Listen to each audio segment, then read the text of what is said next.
အခြေခံကနေပြီးတော့အားလုံးမင်္ဂလာပါနော်ကျွန်တော်တို့ဒါအခြေခံကနေပြီးတော့ကျွန်တော်တို့စတင်ပြီးတော့ဒါသင်တဲ့အနေအထားပေါ့နော်အခြေခံလက်ကွက်တွေကရေးကြည့်ပါတယ်နော်ကျွန်တော်တို့အောက်ပိုင်းက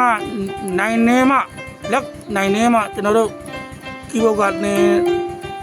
အချင်းတစ်ပုတ်ကောင်းကောင်းရေလို့ဖြစ်လာတာပါနော်အဲကြတော့အပေါ်ပိုင်း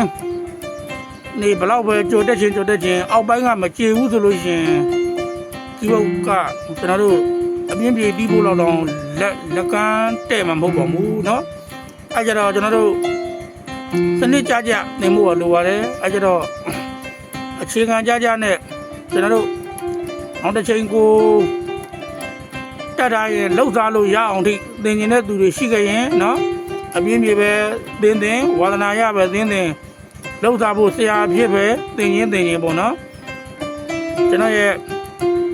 ဖုန်းနံပါတ်ပြတဲ့98ခွန်943 8ကိုလည်း Viber ကိုလည်းဆက်သွယ်မေးမြန်းနိုင်ပါတယ်။နောက်ပြီးကျွန်တော်တို့ YouTube comment အောက်ကလည်းရေးနိုင်ပါတယ်။ချက်ပေါက်ကနေပြီးတော့လာရောက်ပြီးတော့လည်းလေ့လာနိုင်ပါတယ်။အားလုံးမိသားစုဝင်တွေအကုန်လုံးကပေါ့နော်။တက်ကြွခြင်းပါတယ်လေ့လာခြင်းပါတယ်ကျွန်တော်တို့ဒီ keyboard နဲ့လုပ်ငန်းလုပ်ခြင်းပါတယ်ဆိုရင်ပေါ့နော်။အားလုံးသောချဲတဲ့မိသားစုဝင်တွေကအဲဆက်သွယ်ပြီးတော့မေးမြန်းနိုင်ပါတယ်နော်။အခြေခံကြဖို့ရေးကြည့်ပါတယ်အခြေခံနိုင်မှလုပ်ငန်းတစ်ခုကလုပ်လို့ရတာပါအခြေခံမနိုင်ရင်လုပ်ငန်းတစ်ခုကလုပ်လို့မရပါဘူးเนาะအဲကြတော့မိသားစုဝင်ကြီးကိုမောင်နှမတွေက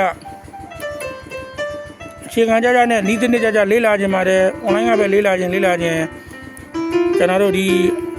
လာရောက်ပြီးတော့လဲလေ့လာခြင်းပေါ့เนาะသင်ယူခြင်းပေါ့เนาะကျွန်တော်နဲ့ဆက်သွယ်နိုင်ပါတယ်လို့เนาะ